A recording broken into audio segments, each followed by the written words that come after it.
Bem, de volta aqui com a minha amiga Usha. Usha, você estava falando para mim da pontuação do café, correto? Certo. E eu sei que isso também influencia diretamente no trading no café, porque existe um trading, não é? Uma bolsa de valores só de café, correto? Certo. E essa pontuação influencia diretamente lá. Em tese. Em tese? Em tese pelo seguinte, quando a gente fala desse segmento de cafés especiais, e é isso que é bacana, e por isso nós aqui estamos acreditando muito nesse segmento, porque é como se você fugisse um pouco. A bolsa, ela é referência absoluta para o café commodity. Tá? Quando você leva o teu café para a cooperativa e a cooperativa vai comercializar seu café, a referência absoluta é a bolsa. Agora, quando a gente parte para essa linha, que você faz já cafés diferenciados, o que acontece? Você se aproxima um pouco mais do teu consumidor final. Então, é aí que vem o Luiz, os torradores de café, os donos de cafeteria, vocês. Essas pessoas começam a se aproximar da gente, eles vêm para a origem. Porque essas pessoas estão interessadíssimas no café de origem, não só café, como todo produto, né? O Luiz veio diretamente de Vegas. Diretamente de Las Vegas. Para vir conhecer realmente aqui, para vir comprar o café. Então, que coisa linda, né? Então, quando você parte para esse segmento, Dani, realmente há uma modificação tremenda nessa questão de comercialização do nosso produto pelo seguinte, porque aí a bolsa passa a ser só uma referência. Então, o diálogo já é entre o comprador e você que produz. Então, quando você faz um cupping ali, por exemplo, ou seja, que ele prova vários cafés que você coloca na mesa, né? Que você coloca vários cafés para ele provar, e ele se encanta com um determinado café, então o que ele diz para você é o seguinte, eu quero esse teu café, por quanto você me vende? Pois é. Então, a conversa é outra, né? Então você sai daquela linha de pensamento, de haver uma bolsa que determina o preço do meu café. Aí já é um diálogo, já é uma negociação bacana, gostosa, que você quer fazer um preço bacana para essa pessoa, porque você está, sabe, inundado de prazer da pessoa ter curtido uma coisa que você teve tanto carinho, tanto cuidado, tanto zelo, tanta atenção. Gente, vocês estão vendo essa mulher aqui apaixonada pelo que ela faz, pela fazenda dela.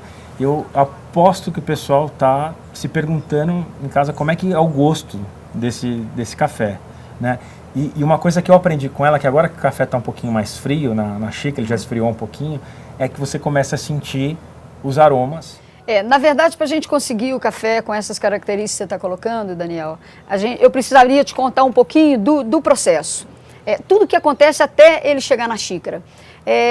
Vamos começar a partir do momento da colheita. Sim, né? Você já falou dos grãos, que você tem os vários grãos selecionados e tal, as variedades adequadas. Tipo de adubo que você usa, né? Exato, a parte de os tratos culturais. Depois da parte do plantio, como é que isso se dá? Aí depois do plantio, aí começa, na verdade, todos esses tratos, né? A lavoura, após o plantio, você começa a ter a primeira colheita, uma pequena colheitazinha ali nos 3 aninhos de idade, e depois essa planta, ela realmente vai te dar de uma forma substancial um volume mais significativo de café. A partir dos seus 4, 5 anos, aí ela realmente vem com nível de produtividade, vem com tudo, né? E cafés maravilhosos. E aí a gente vai passando depois para a colheita. Aí chega o momento da colheita. Chega o momento da colheita, o que você faz? Nós temos algumas formas de colheita. Nós temos a colheita mecânica, a colheita semi-mecanizada e a colheita manual. São as 3 formas que nós utilizamos aqui na nossa propriedade. Então, também é uma série de processos. O pessoal com peneira mesmo, às vezes peneirando café. Exatamente. Depois tem processo de varrição, levantar ainda aqueles possíveis cafés que caíram no chão e tudo mais. Dependendo do ano, você tem mais ou menos café no chão, de acordo com questões climáticas que interferem pra caramba e tal.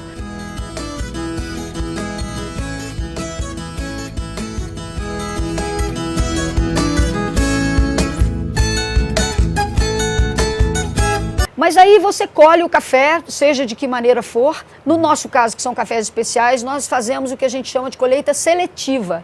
Porque o café, ele não tem um processo de maturação muito igualitário. Porque como a gente tem mais de uma florada, a nossa região, o Brasil, ele tem mais de uma florada sempre.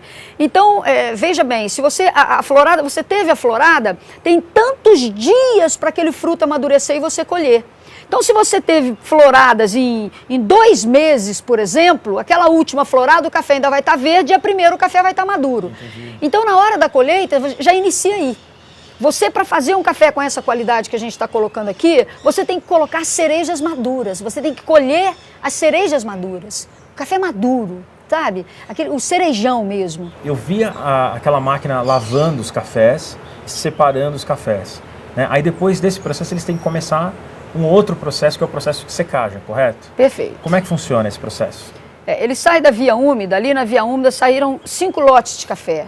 Saiu o boinha, o boião, o cereja descascado, o que a gente chama de verdoengo descascado, que seria aquele que não está totalmente maduro, mas não está verde, e o verde. Eles formam lotes, e esses lotes vão para os terreiros de secagem ao sol, secagem natural. E ali que tem todo o processo, né? Uma fábrica a céu aberto. É uma fábrica, a cafeicultura é isso aí, é uma fábrica a céu aberto. Por isso as dificuldades, né? E então esses lotes começam o processo de secagem ali no terreiro, rodando, várias tecnologias que a gente tenta buscar para agilizar esses processos e tal. Quando ele chega com uma determinada umidade nos grãos, que a gente chama de meia seca... Vai virando, né? Você vai rodando o tempo todo, tem máquinas, tem rodos, tem... tudo isso calculado. Bastante artesanal, né? São coisas bastante... Tudo calculado, tudo... Eles sabem exatamente quantas vezes rodou. Tudo, tem toda uma técnica, aí que faz a diferença dos cafés especiais, tá? E depois que ele sai desse processo, aí quando ele chega na umidade ideal, que é 11% a umidade do grão, com uma uniformidade de seca bacana, e aí também são muitos procedimentos, tá? Então assim, aí depois que ele sai desse processo de secagem, aí ele vai para o processamento, propriamente dito, que é a última etapa que a gente tem na fazenda. Eu escuto falar muito das certificações do café, né? Principalmente dos cafés gourmets. Como é que se dá esse processo de certificação do café? E eu queria que você falasse principalmente do seu também. Nossas fazendas são certificadas, nós temos algumas certificações, nós somos certificados BSA, nós somos certificados UTS, nós somos certificados Fairtrade, nós somos certificados Certifica Minas e estamos em processo de Rainforest. A Usha, a gente me levou para conhecer essa fazenda aqui, a gente deu um passeio, a equipe, né? Todos nós conhecemos lugares aqui que eu não fazia ideia. Como aquele santuário lindo, maravilhoso que você mostrou pra gente. Né? Eu me senti assim revitalizado tomando aquela água maravilhosa. Conta um pouquinho pra mim daquele...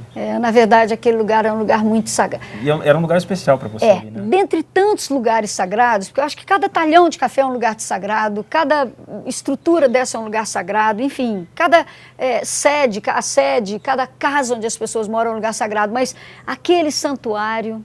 Então, para você que está fazendo café, pense 2 vezes agora, né? Assista o programa da gente, vai estudar um pouquinho, vai procurar, porque faz diferença.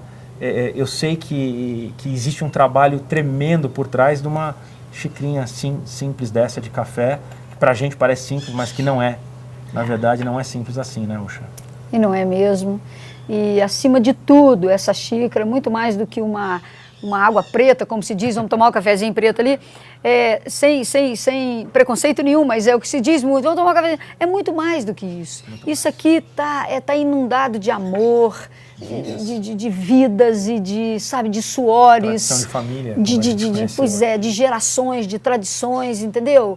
Enfim, é muita entrega. É muita história que tem aqui, a gente teria que realmente ter... Eu fico sorrindo assim. Muitos programas para contar essa história para você. Às vezes eu não consigo tirar o sorriso do rosto assim, mas é porque é verdade. A gente chega aqui e fica emocionado com a hospitalidade do pessoal, das suas irmãs, dos seus irmãos, dos cachorrinhos. De todo mundo. Do pessoal que cuidou tão bem da gente aqui. Porque vocês são uma delícia. Tá? Eu quero te agradecer muito, obrigada, mas querido. muito mesmo por ter recebido a gente aqui.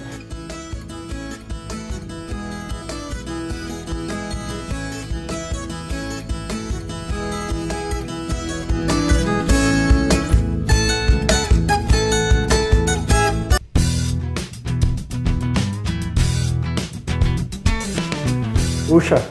Bom, gente... Daniel, eu quero te apresentar minhas queridas irmãs. Aqui está a Letícia, aqui está a Denise. Prazer. Igualmente. Prazer. Um beijo aqui, outro beijo aqui. Isso. Bom, e eu vou te deixar com as duas aqui para você. Eu quero aprender o pão de queijo, o famoso pão de queijo de Minas. Pois é. Então você vai aprender com essas duas aqui que são feras, expert no pão de queijo mineiro. Eu vou te deixar com elas aqui e depois eu venho fazer um cafezinho bacana pra gente. E a gente vai fazer aquela degustação dos cafés que você me falou. Fazer as harmonizações legais com os cafés, tá bom? Tá bom, tá ótimo. Beijinho, sucesso aí pra vocês. Obrigado. Bom, então aqui, olha, nós estamos fazendo uma receita de um pão de queijo mineiríssimo. E o que já foi aqui? Olha, aqui nós já colocamos o polvilho azedo. Eu quero te ajudar. 1 quilo de polvilho. Pode ajudar, pode, vamos lá. Vamos sovando então aqui já tem 1 quilo de polvilho azedo. Polvilho azedo. Que nós sovamos com 1 copo americano de água e 1 colher de sopa de sal branquinho, sal comum. E essa água estava quente, fria? Essa água normal, uma água fria da talha. Bom, e depois que você então coloca a água e o sal, a gente sova bastante, até sentir que o polvilho ficou bem fino.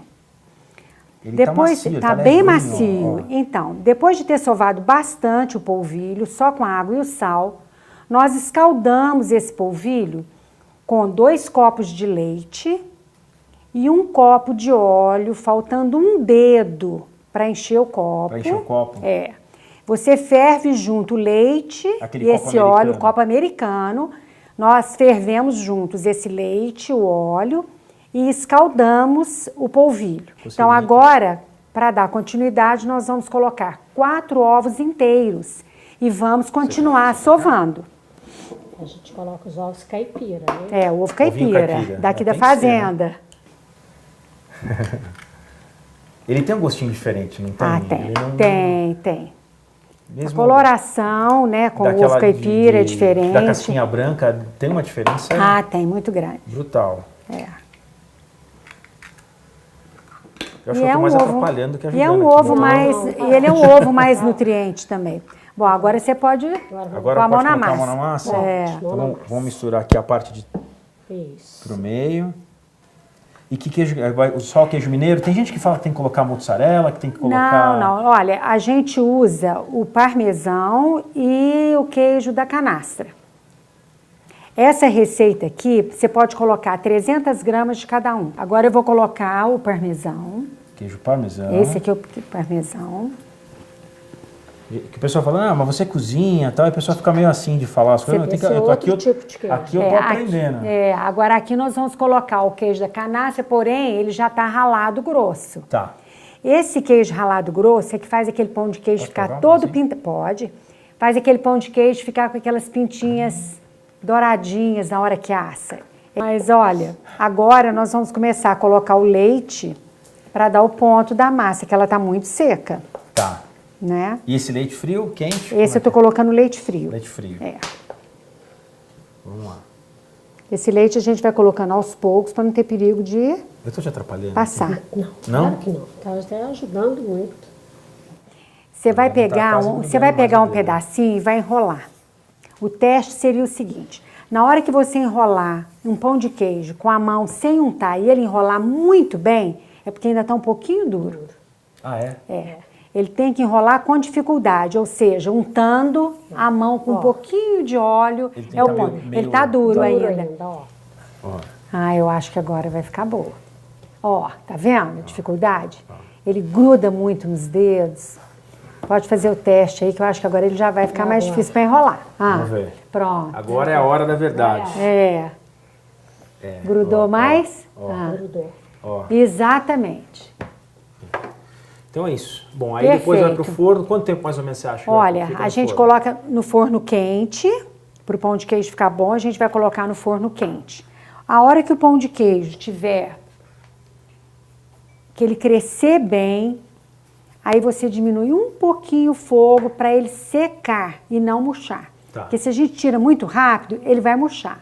E aí fica aquele pãozinho crocante por fora Delicioso, é. e molinho por dentro. Exato.